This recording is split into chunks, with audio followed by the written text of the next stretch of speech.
Ebibala ebiva mu disitulikiti y'e Rakai biraga nti abaana abawala ebitundu 21 n'obutundutundu 9 ku buli 100 be bafuna embuto nga tebanneetuuka buli mwaka. Omuwendo guno gweraliikiriza nnyo abakulembeze eno sako n'ebitongole binnakyewa. Kati okuba ttooki muwa bano we batuuse n'okulwanyisa omuze guno na biki ebivaako abaana bano okufuna embuto. Akulira abakozi eyo asisinkanye abakulira ebitongole binnakyewa eby'enjawulo okusobola okutema empenda. Eno kizuuliddwa nti omulimu gukyali munene ddala olw'ensonga y'obuwangwa abazadde gye bakkiririzaamu Kamala. Nti era waliwo n'ekiwamba baana wabula nti abazadde baabwe bakibaamu n'omukono kuba baba n'entegeeragana ey'enjawulo n'abawamba abaana bano. Aana yagenze kusena amazzi ag'owaka ng'omuzadde yakolinayiriza yeekobaanye n'aba abantu abalala n'afumbiza omwana oyo nga bamubuzizaawo bubuuza ate omuzadde n'atalipootinga. Okusoomoza okwo kutawaanyiza nnyo kubanga byabbako omwana n'abamubbye mu kalica yaabwe balina engeri gye bamala ensonga ezo mu buntubulamu. Omwana okusoma kwe ne kukyankalana kubanga kalica. Waliwo n'ensonga y'abaana bano okwenyigira mu mirimu emitonotono gamba ng'okwata enseenene nga gino gigenda okuggwa nga bangi ku bano bafunye embuto. Kati abaana abasinga obungi bwe bava mu bitundu ebyo waliyo ne kituyita omwalo.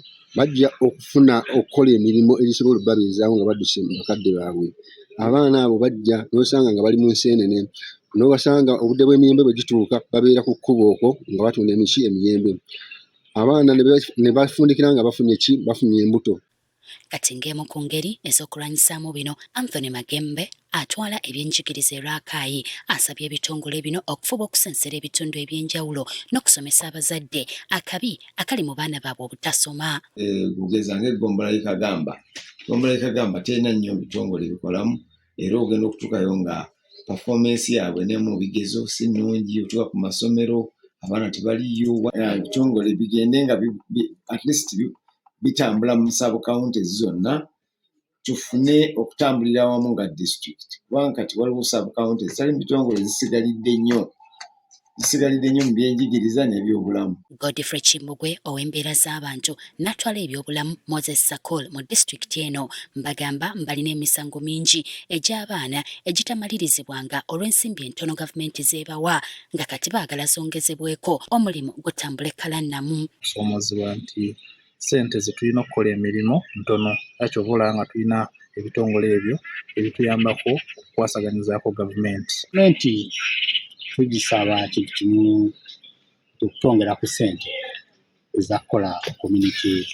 sensitization oba dialogues kubanga essente zitera okusinga okufuna zitera nnyo okukola ku bintu ebiri mu malwaliro supporting outreaches entonotono. Wabula amyuka omubaka ya gavumenti e Rakai Edward Mwanje asiimye eddima eddene ebitongole bye likwasizzaako gavumenti okulaba ng'abaana basigala mu masomero. Bayambye nnyo abaana baffe abadropinga mu masomero abawala naddala babawa services ezitali zimu zisobola kumenya kati naye n'ensaba gavumenti okusinziira ku byensiimye bye bakola bwe babangawo ssente zeeyongeramu bazibongere. Ebitongole okuli Okoa, Unbound, Cotton On, Richer Hand n'ebirala bigamba byakulemerako nga biteekawo bakalondoozi nga bayambibwako bassentebe b'ebyalo okulaba ng'abaana tebaddamu kubuzibwawo n'okuwanduka mu masomero engeri y'ekyeyonoonere.